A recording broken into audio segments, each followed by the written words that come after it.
자, 그 다음에 고려대학교 보시면 고려대학교 학교장 추천이 있고 계열적합형 학업우수형 특기자 전형이 있는데 아까 전에 고려대학 연세대학교하고 차이점이 있죠.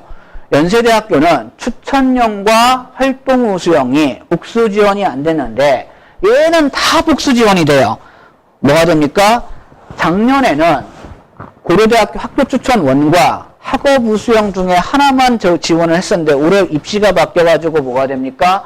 학교 추천, 계열적합형, 학업우수형이 전부 다 복수 지원이 가능합니다. 그래서 여긴 최저학력 기준이 학교장 추천 전형 같은 경우는 그 학교에 이제 4%인데 여기 최저학력 기준이 그래도 좀 높은 편이에요.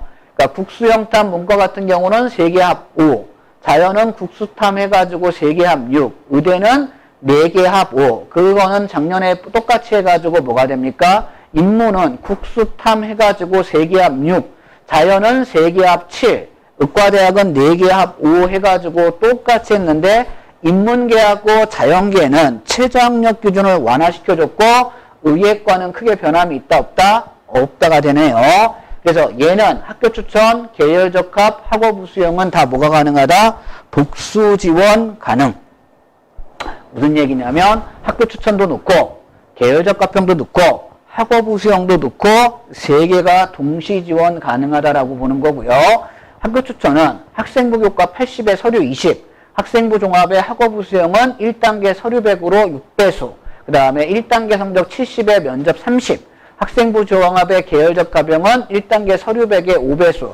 나중에 학교마다 이제 디테일한 부분들, 실제 학교장 추천은 일반고하고 특목고하고 비율이 있고, 학생부 종합 학업우수형의 일반고하고 특목고의 비율, 계열적합형의 일반고하고 특목고 비율은 오늘은 그냥 기본적인 사항들만 알아두시고 나머지 이제 디테일한 부분들은 뭐가 되냐면 어머님들이 기존에 있었던 거 부분들을 안다라고 하면 그때 좀 더 하겠습니다. 그래서 이런 거를 뭐라고 한다고요? 일괄. 일괄 합산은 1단계를 다 붙이는 거.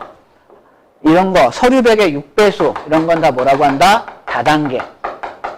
그래서 일괄 합산과 입시 전형은 다단계가 있는 거예요. 그러면 논술 전형은 뭐가 되는 거죠? 논술 전형은 일괄 합산을 가장한 다단계.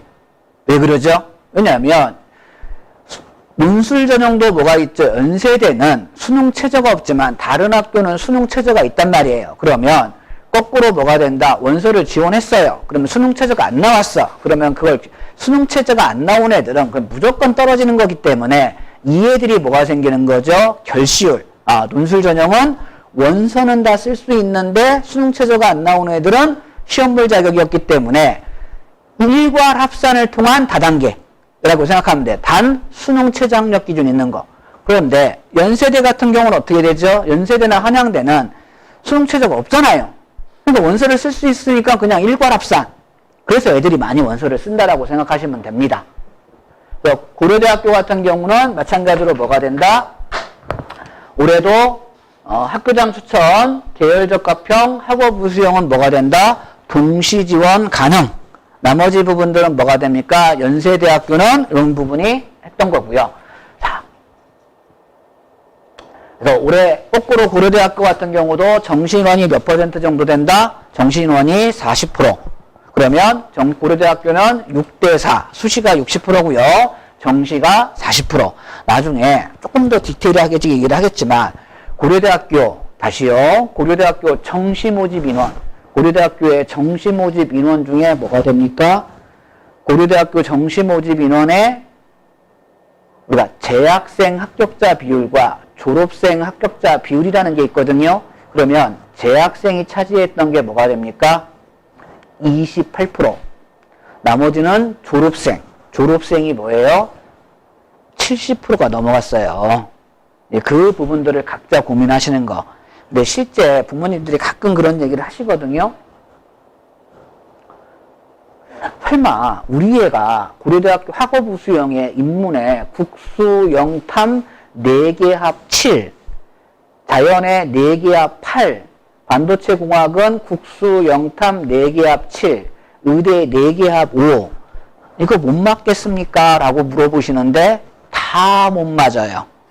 전체 학생의 재학생들 같은 경우는 뭐가 됩니까? 항상 60% 이상은 뭐예요? 수능 최저학력 기준 미달로 떨어집니다. 생각보다 쉽게 생각하시면 이 졸업생들 같은 경우는 뭐가 됩니까? 제가 그런 얘기를 하거든요.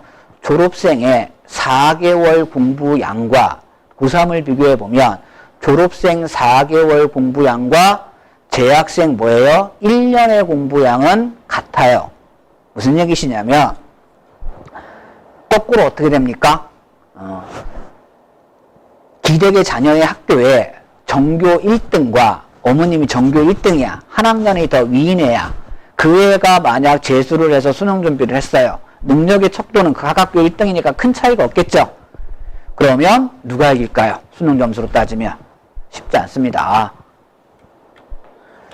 이제 조금 있으면 11월 달에 이제 수능 점수가 이제 수능 시험 보고 나서 가채점 나오면 전부 다 뭐예요? 수능 최저학력 기준 미달로 전부 다 떨어집니다.